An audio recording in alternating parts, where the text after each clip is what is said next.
You ever notice how you're like a zombie, constantly opening the fridge, even when you know there's nothing new in there? It's like, what's the deal with that?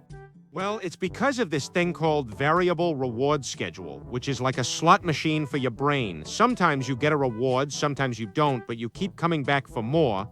And then there's the novelty-seeking part of our brains, which is like, hey, maybe something new and exciting will magically appear in the fridge this time, even though deep down we know it's just last night's leftovers.